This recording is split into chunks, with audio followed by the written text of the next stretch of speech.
नमस्कार, जय हिंद दोस्तों। मैं हिमांशु आपका अपने चैनल में स्वागत करता हूं। तो जैसा कि मैंने दोस्तों आप लोगों को बता दिया था कि बहुत जल्दी मैं ऑनलाइन के ज़रिए आपके लिए एक बैच लेकर आने वाला हूँ, एक क्लास लेकर आने वाला हूँ जो फ्री ऑफ कॉस्ट रहेगा, जिसमें किसी भी तरीके का आपका चार्ज नहीं लगेगा। आपको पता है कि कुछ दिनों में पहले आपकी वीडियो के बारे में इन्फॉर्मेशन निकली कि वीडियो के एग्ज़ाम जल्दी से जल्दी करवाए जाएंगे, उनका टेंडर दिए जा रहा है और जल्दी से जल्दी संभवतः है जो 2018 में एग्ज़ाम था उसको री एग्ज़ाम करवाया जाएगा। तो जिसके संबंध में मैंने आपको बताया था कि पूरा जो कोर्स है मैं अपने चैनल के माध्यम से आपको पूरा कंप्लीट करवाऊंगा बहुत सही तरीके से।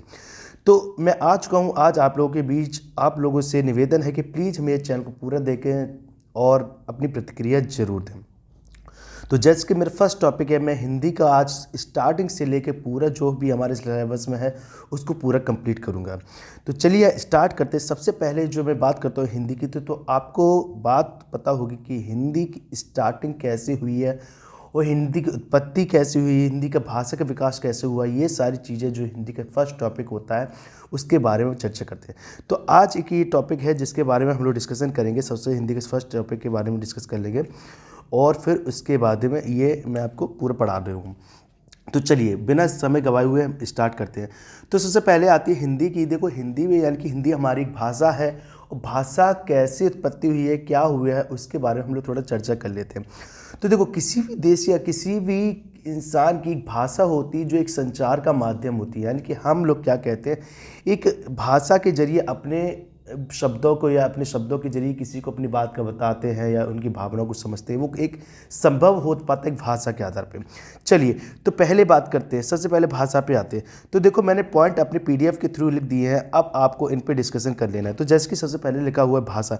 तो भाषा क्या है? संचार का एक प्राथमिक भाग बोला जाता है। आपको पता है कि संचार का प्राथमिक भाग क्या कहलाता है? भाषा ही है। अगर हम लोगों के पास भाषा नहीं होगी, देखो मनुष्य हो या कोई जानवर जीव जंतु, वो अपनी अपनी भाषा के हिसाब से अपने साथी दोस्त आस पड़ोस के लोग से उनसे संवाद करते हैं और उनसे बातचीत करते हैं कि क्या कैसा उनका होता है।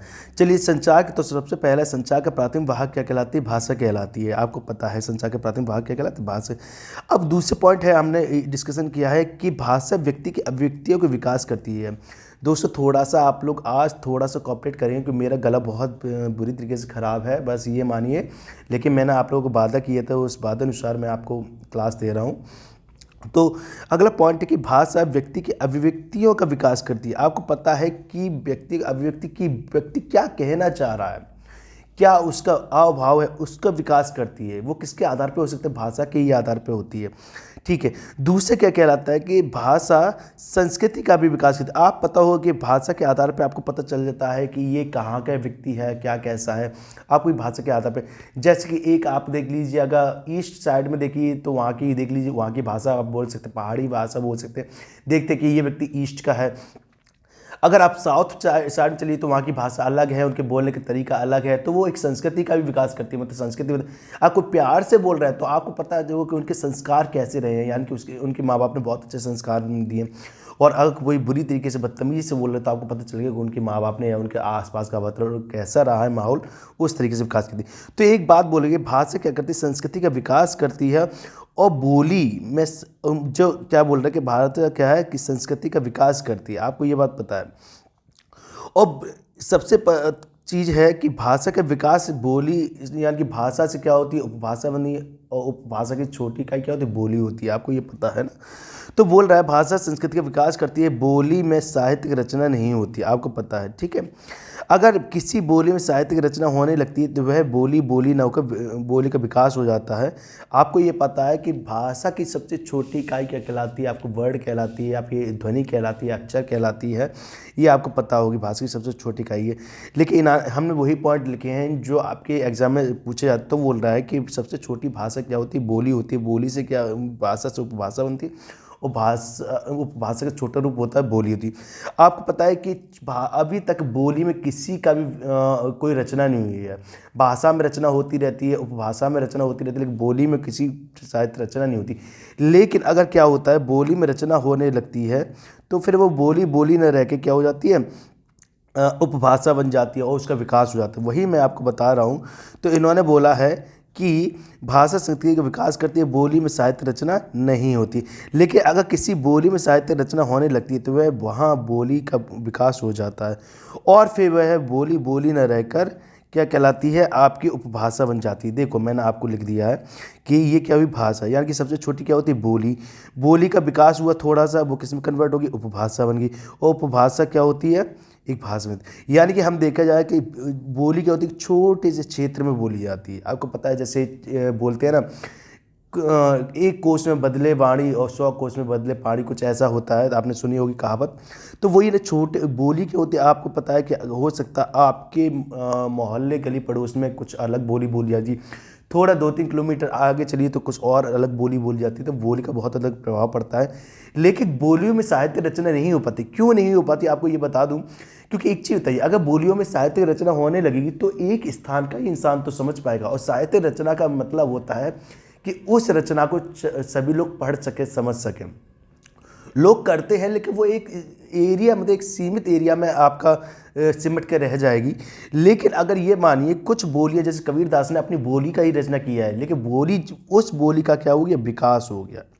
उस बोली का विकास हो गया और उपभाषा बन गई। और जब उपभाषा का विकास हो जाती है तो वो किस में कन्वर्ट हो जाती है, भाषा। यानी कि देखिए भाषा का सबसे सूक्ष्मतम रूप क्या कहलाता है, बोली कहलाती है। भाषा का सबसे सूक्ष्मतम रूप क्या कहलाती है, बोली कहलाती है। तो ये आपको बता दिया है, ठीक है। तो फिर उसके बाद क्या होता है, आगे चलते हैं। तो ये चीज़ समझ में, अब क्या बोल रहे हैं, अब थोड़ा सा और जो पॉइंट है इंपॉर्टेंट उनको समझ लेते हैं। अभी तक क्या हुए, भारत में 100 मिलियन, मतलब 180 मिलियन लोग हिंदी को अपनी मातृभाषा के रूप में जानते हैं। आपको पता है हिंदी सबसे अपनी मातृभाषा है, भारतवर्ष की सबसे प्राथमिक भाषा किसको माना गया, हिंदी को माना गया। यानी कि ये बोल रहा है 180 मिलियन, 180 मिलियन, आपको पता है 1 मिलियन में कितने होते हैं, 1 मिलियन होते 10 लाख, क्या होते हैं, 10 लाख होते हैं। यानी कि 180 में 180 का मल्टीपल कर देते हैं। तो जो आपके लोग हैं वो क्या करते हैं, भारत में 180 मिलियन लोग हिंदी को अपनी प्राथमिक भाषा, मातृभाषा के रूप में जानते हैं। अब दूसरी बात करता है कि 300 मिलियन से लोग से ज़्यादा, 300 मिलियन लोग से ज़्यादा क्या करते हैं कि हिंदी को अपनी दूसरी भाषा के रूप में जानते हैं। यानी कि उनकी प्राथमिक भाषा कोई और होगी और द्वितीय भाषा क्या होती है, हिंदी।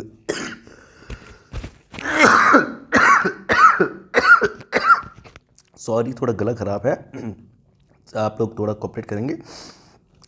उसके बाद हमने बताया था कि भाषा की, आपको एक बात पता होगा, भाषा का किसी न किसी चीज़ से विकास हुआ है। यानी कि भाषा की सबसे छोटी इकाई क्या कहलाती है, आपको पता है, वर्ड कहलाती है।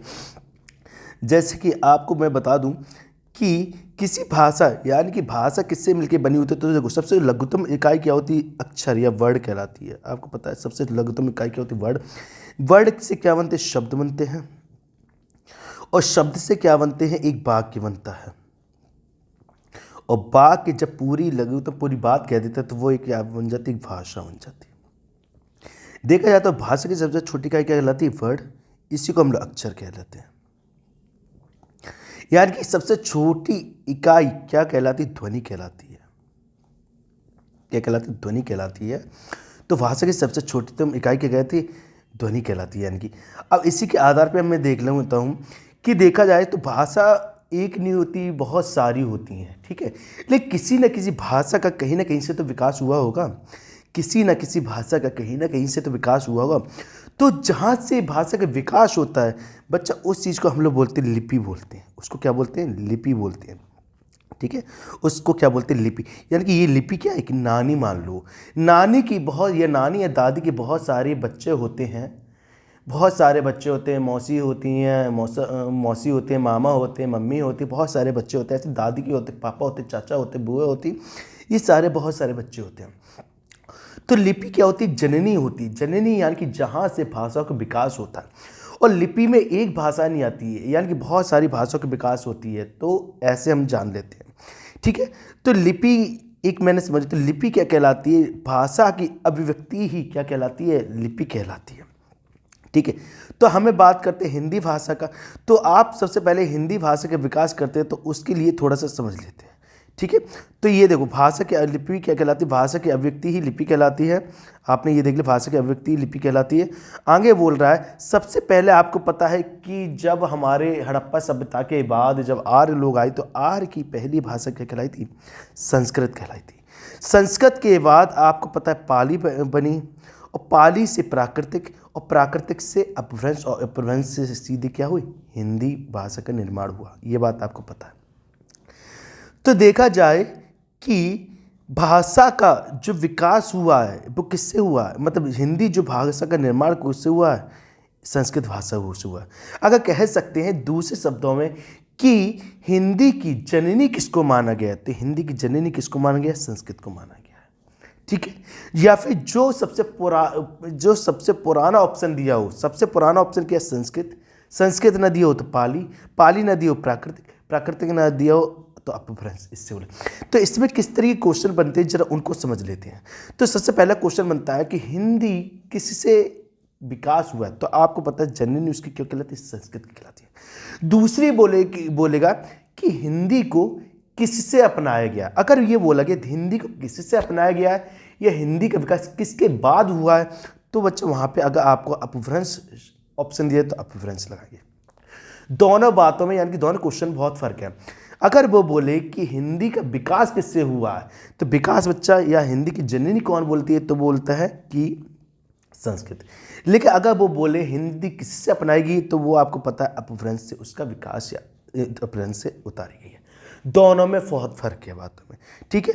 तो हिंदी को अपभ्रंश प्राकृतिक पाली के माध्यम से होते हुए संस्कृत का सीधा वंशज माना गया है, या फिर ये बोला जाता है हिंदी को किसका वंशज माना गया है, तो उसमें जो सबसे प्राचीनतम आपको जो ऑप्शन दिया गया, चाहे संस्कृत, पाली, प्राकृतिक, अपभ्रंश, जो उसको टेक मानना जो सबसे पुराना होता है।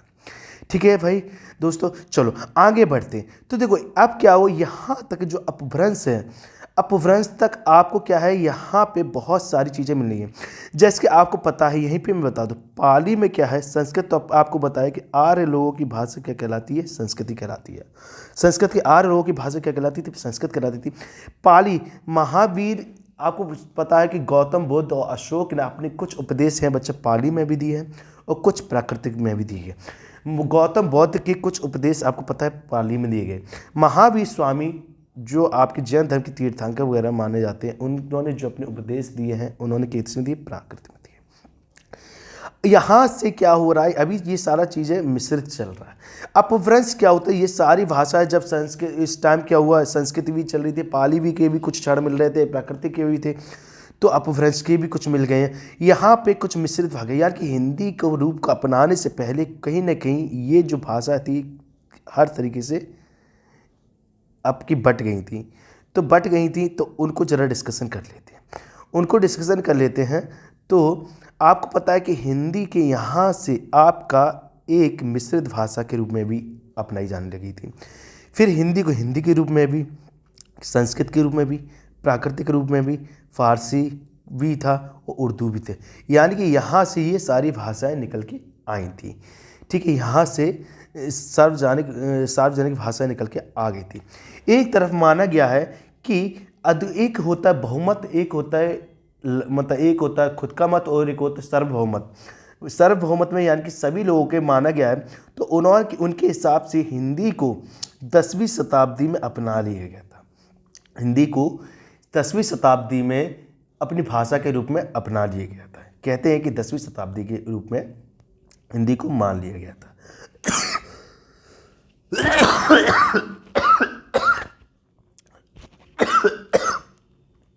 बच्चा तबीयत खराब है थोड़ा, चलिए सॉरी।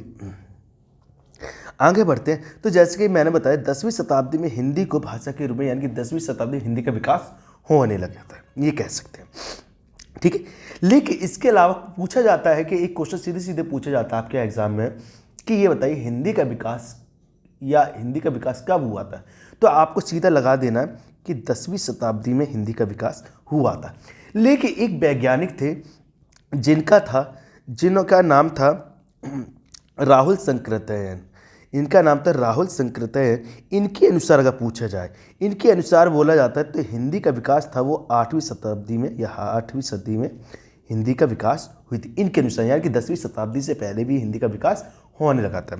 इनका जरूर नाम याद रखें कि ये बहुत फेमस हैं और इनका क्वेश्चन एक जरूर पूछता है। ठीक है, चलो आगे। तो ये हो गया। अब अगला पॉइंट क्या कहलाता है कि हिंदी प्राकृतिक तथा अपभ्रंश के माध्यम से संस्कृत की सीधी वंशज है। देखिए मैंने आपको बता दी थी वंशज है। ठीक है, अब उसके अलावा एक आपको पता है कि अंग्रेजी प्रशासनिक अधिकारी थे, यानी कि आपको पता है जैसे आचार्य हजारी प्रसाद द्विवेदी और रामचंद्र शुक्ल, या फिर रामचंद्र शुक्ल ने आपको पता है कि काल विभाजन का वर्णन किया, यानी कि हिंदी को जो आपका हिंदी साहित्य का विकास का वर्णन किया है वो आचार्य रामचंद्र शुक्ल के हिसाब से किया गया है, आपको ये पता है। लेकिन एक और थे, आपको पता है कि सर्वप्रथम एक अंग्रेजी प्रशासनिक थे जिन्होंने बताया कि अंग्रेजी प्रशासनिक अधिकारी थे जिनका नाम था जॉर्ज अब्राहम ग्रियर्सन। इन्होंने 1927 या कहीं कहीं पे 1928 लिखकर भी आता है बच्चा, कहीं पे इन्होंने 1927 और कहीं कहीं पे 1928 भी लिखकर आता है। इन्होंने एक अपनी बुक, यानी कि इन्होंने इंडिया का भ्रमण किया और अपनी बुक का नाम पूछा जाता है जिसमें है अ लिंग्विस्टिक सर्वे ऑफ इंडिया। इन्होंने अपनी भाषाओं का वर्णन किया, यानी कि भाषा को एक क्षेत्र के हिसाब से बांट दिया गया। ठीक है, इन्होंने अपने जो बुक लिखी थी, इन्होंने पूरे अपने इंडिया का भारत का भ्रमण किया और देखा कहाँ पे क्या कैसी बोलियाँ हैं, कहाँ पे क्या कैसे बोला जाता है। तो इन्होंने अपनी भाषा देखी, बोलियाँ समझी, उसके आधार पे भाषा को डिवाइड कर दिया, यानी कि वर्गीकरण कर दिया है। चलो, तो आपको ये नाम जरूर याद रख लेना है, जॉर्ज अब्राहम ग्रियर्सन, जिन्होंने 1927 ईस्वी में, या फिर एक नई सन दे दी जाती है 1928, दोनों ही सन बहुमत है, यानी कि आप पूर्ण मत, इन दोनों में से कोई भी एक सन मिल जाएगी, आपको लगा देना है। इन्होंने एक बुक लिखी थी जिस बुक का नाम था the a linguistic survey of India. इसके माध्यम से इन्होंने वर्गीकृत किया था हिंदी भारत में भाषाओं का। चलिए अब देखते हैं हिंदी भाषा को 5 उपभाषाओं में बांटा गया, यानी कि हिंदी में को क्या किया गया है, भाषाओं के आधार पर बांट दिया गया है, यानी कि उनकी क्षेत्रों के आधार पर, भाषाओं के आधार पर बांट दिया गया है। चलो, तो इसका सर डिस्कशन कर लेते हैं। सबसे पहले एक बात करते हैं, तो उन्होंने बोला है हिंदी भाषा की कितनी भाषाएं मानी गई, 5 उपभाषाएं मानी गई हैं। ठीक है, हिंदी की कितनी उपभाषाएं, 5 उपभाषा मानी। अब जरा इनको पढ़ लेते हैं। तो सबसे पहली भाषा आती है पूर्वी हिंदी, जो पूर्वी हिंदी है, यानी कि पूर्व की साइड बोली जाती है। फिर आती है जिसको हम लोग अर्ध मगधी भी बोलते हैं, अपभ्रंश का भी रूप है। दूसरा आता है बिहारी हिंदी आती है। बिहारी क्या बोलते हैं, बिहार को क्या मगध प्रांत बोलते हैं, आपको पता है, तो इसको मगधी भी बोलते हैं। ठीक है, तीसरा आता है पश्चिमी हिंदी, यानी कि पश्चिम साइड के, तो पश्चिमी हिंदी में क्या होती है, सौरसेनी बोल देते हैं इसको। फिर आता है राजस्थानी भी देखा जाए तो पश्चिम में ही पड़ता है, पश्चिम का ही भाग है, तो यहाँ पे राजस्थानी को भी सौरसेनी के रूप में अपनाया गया। आगे चलते हैं पहाड़ी हिंदी, ये ईस्ट का पार्ट है। पहाड़ी में देखो 3-4 हैं, खसवी बोली जाती है, सौरसेनी का भी कुछ रूप देखने को मिलता है, अपभ्रंश का भी रूप देखने को मिल जाता है। क्योंकि पहाड़ी हिंदी आपका ईस्ट में भी पड़ता है, आपका वेस्ट में भी पड़ता है, और आपका फिर नॉर्थ में तो पड़ता ही है, लेकिन यहाँ पे नॉर्थ और ईस्ट की बात की गई है जहाँ तक। तो ये आपका क्या है कि ये इनको 3 भागों में बांटा गया है, खस, सौरसेनी और अपभ्रंश के रूप में बच्चा। बस ये जो भी मैं बता रहा हूँ बच्चे, एक पूरा वीडियो बहुत ध्यान से सोचना। आज थोड़ा मेरा तबीयत ख़राब है, मैं आपको अच्छे से एक्सप्लेन नहीं कर पा रहा हूँ, लेकिन प्लीज़ ये ज़रूर समझिए, आपको PDF दे दूँगा, आप इस चीज़ को याद कर लीजिए, एक बार समझना, दूसरी बार देख लीजिए। लेकिन मैं बता रहा हूँ, मैंने वही पॉइंट लगे जो आपके एग्जाम की दृष्टि से बहुत ज़्यादा इंपॉर्टेंट होने वाले हैं, और इनमें से आपको एक ना एक क्वेश्चन जरूर देखने को मिलेगा। चलिए आगे बढ़ते हैं। अब सबसे पहले बात करते हैं पश्चिमी हिंदी की। तो पश्चिमी हिंदी की मैंने आपको बताया, पश्चिमी हिंदी का जो एरिया है, पश्चिमी हिंदी कहाँ कहाँ पड़ती है, यानी कि जो आपका उत्तर प्रदेश ले ले, भारतवर्ष ले ले, तो भारत का जो आपको पता है, जो ये क्षेत्र है, ये जो क्षेत्र है आपका, वो भारतवर्ष का पश्चिमी एरिया पाया जाता है, भारतवर्ष का। तो पश्चिमी हिंदी में क्या है, आपको पता है, दिल्ली पड़ता है, मेरठ पड़ता है, मथुरा साइड वाला पड़ता है, यानी कि यूपी का देखा जाए तो पश्चिमी भाग देख लिया जाता है। ठीक है। ये सारे हरियाणा वगैरह हुआ, दिल्ली वगैरह हुआ, जम्मू कश्मीर, ये सारी चीज़ें क्या है आपके, लेकिन जो जम्मू कश्मीर वगैरह है, जो प्लेन एरिया की बात करता है पश्चिमी में, उसकी बात कर रहा है, ठीक है। तो अब देखते हैं पश्चिमी हिंदी को। तो पश्चिमी हिंदी को देखा जाए तो सबसे पहले आती है सौर सैनी। आपको पता है कि पश्चिमी हिंदी को क्या कहलाते हैं हम लोग? सौर सैनी बोलते हैं। सबसे पहला क्वेश्चन तो आपसे यही बोल दिया जाता है कि पश्चिमी हिंदी क्या कहलाती है, यानी कि पश्चिमी हिंदी की जो भाषा है वो क्या कहलाती है? सौर सैनी कहलाती है। फिर वहाँ पर उपभाषाएँ आती हैं। ये तो भाषा होगी कि आपको सौर सैनी है, फिर वहाँ पर आपको उपभाषाएँ आती है। जैसे बोल दिया जाए खड़ी बोली। खड़ी बोली कौन कौन से एरिया में बोले जाते हैं, यानी कि पश्चिमी हिंदी, यानी कि पश्चिमी एरिया में खड़ी बोली कहाँ कौन से मतलब शहर में, एरिया में बोली जाती है, तो उनको जरा सुन। तो खड़ी बोली आपको पता है बोली जाती है कहाँ बोली जाती है? मेरठ, दिल्ली, बिजनौर, सहारनपुर, इनमें बोली जाती है। खड़ी बोलने का मतलब होता है जो भाषा के रूप खड़े तरीके से बोलना, यानी कि जो तू तड़ाक करके बोलते हैं वो रूप होता है खड़ी बोली का, यानी कि जो स्पष्ट जो लिखते हैं वही बोलते हैं, उनको बोलते खड़ी बोली बोलते हैं, ठीक है। जैसे बहुत सारे तरीके आपको देखा होगा, हरियाणा वगैरह में हो गया है, आपने देखा होगा, या आपने मेरठ वगैरह में, तो वहाँ पे स्पष्ट बोली बोलते हैं, जिसको बोलते खड़ी बोली बोलते हैं, ठीक है। अच्छा चलो, ये तो पता है कि आपको खड़ी बोली कहाँ कहाँ बोली जाती है? दिल्ली में बोली जाती है, मेरठ में, बिजनौर में, सहारनपुर। अच्छा, इसके अलावा एक पूछ जाते हैं कौरवी। तो कौरवी आपको पता है, कौरवी कहाँ के लोग और बोलते हैं, एक भाषा उपभाषा बोल दी जाती है कौरवी। सहारनपुर के एक ऑप्शन देता है, कौरवी भी यहाँ पे बोला जाता है, ठीक है। अगला आता है ब्रज भाषा। ब्रज भाषा यानी कि ब्रज की भूमि। ब्रज की भूमि यानी कि जहाँ पर कृष्ण का निवास होता है, उसको बोलते हैं ब्रज की भूमि। तो दो जगह हैं जहाँ पर आपको ब्रज का स्थान मिलता है, जैसे मथुरा मिलता है, आगरा मिलता है, और इसके बाद वृंदावन भी मिलता है। मथुरा, आगरा, वृंदावन, यहाँ पे आपकी ब्रज भाषा बोली जाती है, ठीक है। आगे चलते हैं कन्नौजी। तो कन्नौजी भाषा है, जैसे कि आपको पता ही, भाषा का पता ही चल रहा है, तो वो कौन से क्षेत्र में बोली जाएगी? कन्नौज के क्षेत्र में बोली जाएगी। आपको पता है बुंदेली, यानी कि बुंदेलखंड का जो इलाका है, और बुंदेलखंड का क्षेत्र है, वो आपको पता है कहाँ कहाँ पे पड़ता है? कि बुंदेलखंड का क्षेत्र कुछ भाग उसका यूपी में पड़ता है और कुछ भाग उसका मध्य प्रदेश में मिलता है, यानी कि दोनों जगह ही बुंदेली पड़ती है। तो यहाँ पर आपको छतरपुर एक जगह है, वहाँ पर आपको बुंदेली भाषा बोली जाती है। आगे चलते हैं बांगरू। बांगरू आपको है जो हिस्सा है बांगरू, यानी कि वो हरियाणा के आसपास वाला है और रोहतक के आसपास वाला है। यहाँ पर आपको क्षेत्र मिलता है, वहाँ पे जो भाषा बोली जाती है वो बांगरू भाषा बोलते हैं। अब देखा जाता है हरियाणा में हरियाणवी भी बोली जाती है। ये बिल्कुल एकदम लठमार बोली जाती है, यानी कि यहाँ पे आप लोग जानते हैं, प्लीज़ हरियाणा के लोग बुरा मत मानना, लेकिन आपने देखा होगा कि अगर हरियाणा के लोग अगर ईस्ट साइड में चले जाएं और उनकी भाषा देख ली जाए तो पता चले कि लड़ाई हो जाएगी, क्योंकि लेकिन वो उनकी कल्चर में है, वो उनके व्यवहार में है, वो उनके लिए सामाजिकता वाली भाषा है। लेकिन वही क्षेत्र अगर पूर्वी साइड में चले जाएं तो उनका एक बहुत डिफरेंस आ जाता है भाषा में, बोलने के तरीके में। चलिए आगे चलते हैं। तो इन भाषा, आपको पता है कि ये जो क्षेत्र है आपको पश्चिमी हिंदी के लिए माना गया है। आगे चलते हैं, आपको मिलती है राजस्थानी के लिए। राजस्थानी भी देखा जाए तो राजस्थानी पश्चिमी हिंदी बोल सकते हैं, पश्चिमी साइड में ही पड़ता है।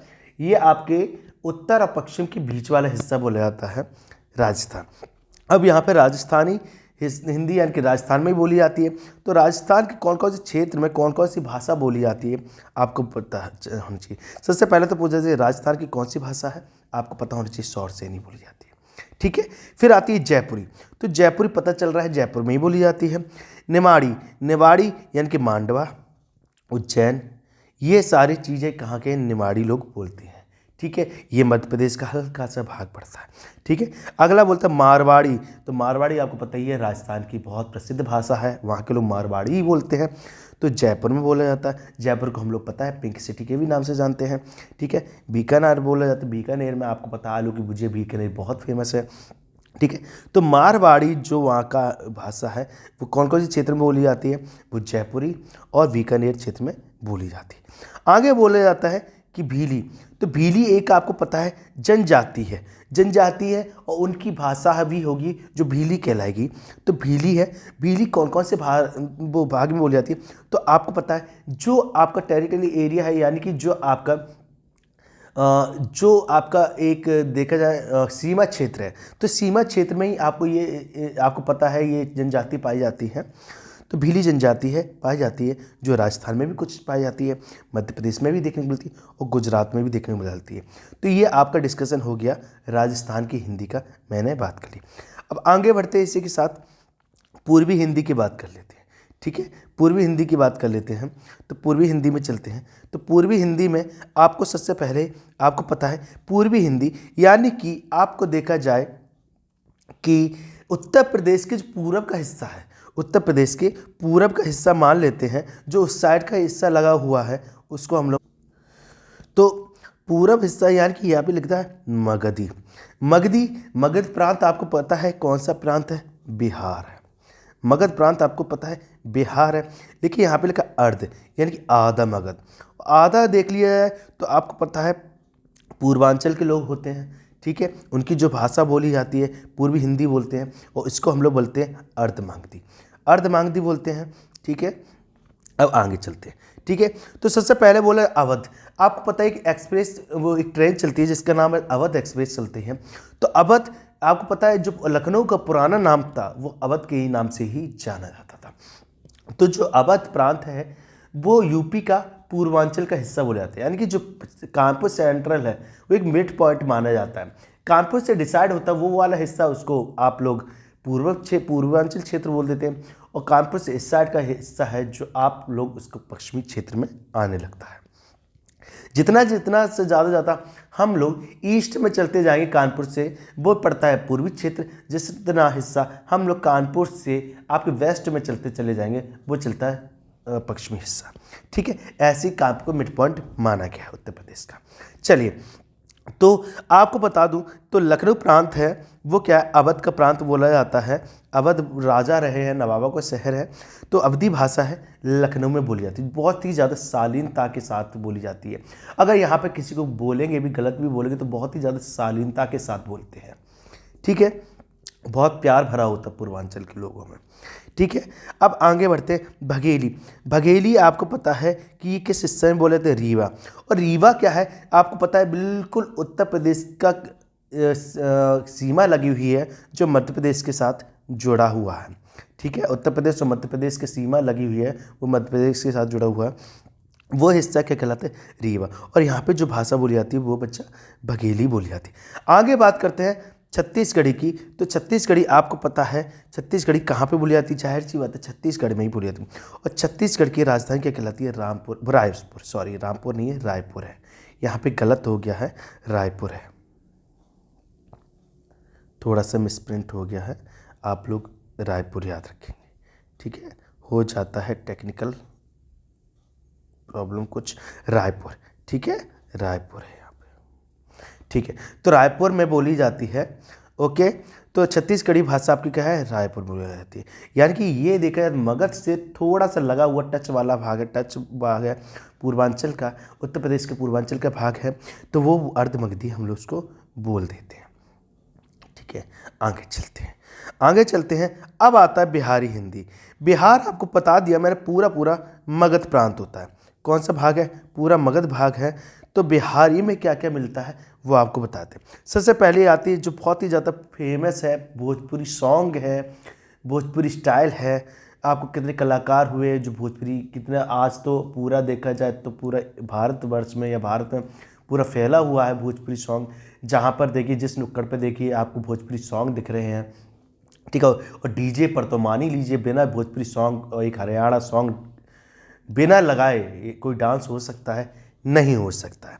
तो देखो ये बोला गया है, जो भोजपुरी है आपको पता है बिहार के साथ साथ पूर्वी उत्तर प्रदेश में भी बोला जाता है, और फिर बिहार तो पूरा भोजपुरी बोले जाते हैं।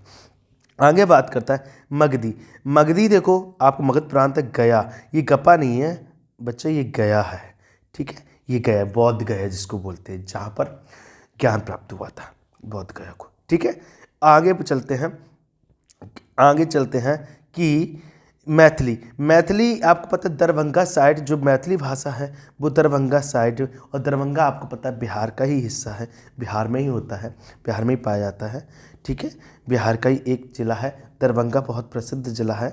तो वो जो वहाँ पे भाषा बोली जाती है वो मैथिली बोली जाती है। ठीक है, आगे चलते हैं इसी के साथ। आगे आती है, आगे सबसे लास्ट भाषा है जिसको बोलते हैं पहाड़ी हिंदी। और पहाड़ी हिंदी ये बहुत इंपॉर्टेंट है। आपको पता है पहाड़ी में खस भी बोला जाता है, सौर सैनी का भी रूप देखने को मिलता है, अपभ्रंश का भी रूप। अपभ्रंश क्या होता है? मिश्रित रूप होता है। अपभ्रंश क्या होता है? मिश्रित रूप होता है। वहाँ पे हिंदी पहाड़ी सारी भाषाएं बोल दी जाती है, मिश्रित रूप होता है। ठीक है, तो सबसे पहले होता है कुल्लुई और गढ़वाली कुमायूं। आपको पता है गढ़वाली कुमायूं हिस्सा, जैसे कि मैंने कि पार्ट ले लिया उत्तराखंड का ये पार्ट ले लेते हैं हम, इस तरीके से कुछ पार्ट ले लेते हैं, सही से नहीं बन पाया लेकिन हम मान लेते हैं। ठीक है सॉरी, उत्तराखंड का पार्ट लेते हैं। तो उत्तराखंड में ये जो आपका जो जम्मू कश्मीर से जुड़ा हुआ हिस्सा है, ये तो कुल्लू भाग है। ये तो कुल्लू भाग, कुल्लू मनाली आपको सुना होगा, तो कुल्लू मनाली में आपको कुल्ली भाषा बोली जाती है। ठीक है, आगे आती है टेहरी और गढ़वाल, आपको सुनना होगा। ठीक है, टेहरी गढ़वाली और कुमायूं भाषा बोली जाती है। तो जो गढ़वाली है, गढ़वाली बोली जाती है, वो आपके इस हिस्से में बोली जाती है। इस हिस्से में जो बोली जाती है जो गढ़वाली है, जैसे कि आपको पता है हिमाचल प्रदेश के साइड का हिस्सा है, उत्तराखंड में ही मान लीजिए। ठीक है, जैसे कि आपको देहरादून साइड का हिस्सा है हैं, और देहरादून के और हरिद्वार साइड का हिस्सा है, यहाँ पे गढ़वाली बोली जाती है। कुमायूं जो नैनीताल अल्मोड़ा और नैनीताल रानीखेत वगैरह हिस्सा है, यहाँ पे कुमायूं बोली जाती है। ठीक है, यहाँ पे बोली जाती है कुमायूनी भाषा बोली जाती है। ठीक है, जो आपका अल्मोड़ा नैनीताल उत्तराखंड के ये दोनों हिस्से में पाया जाता है। तो ये तो जो था, आज मैंने आपको हिंदी भाषा के बारे में बताया कि कौन सी भाषा का कहाँ कहाँ से विकास हुआ और कौन सी भाषा कहाँ पे आपसे ली गई है, तो ये कौन सी बोली कहाँ पे बोली जाती है, ये आपको पता होना चाहिए। तो आई होप आपको ये वीडियोस मेरी समझ में आई होगी। तो मैं आपसे एक रिक्वेस्ट करना चाहता हूँ, जो भी हमारे चैनल पर, प्लीज़ चैनल को शेयर कर दें, सब्सक्राइब कर दें। आज थोड़ी तबीयत खराब थी, फिर भी मैंने आपको प्रॉमिस के अनुसार आपको वीडियो समझाई है। आई हो आपको ये चीज़ समझ में आई हुई। बहुत ही जल्दी इसके मैं क्वेश्चन आपको दोबारा अपनी वीडियो में, जिसमें आपको क्वेश्चन दूंगा, जिसमें आपको समझा दूंगा। ठीक है, धन्यवाद। आप मेरी वीडियो को शेयर और सब्सक्राइब जरूर करें।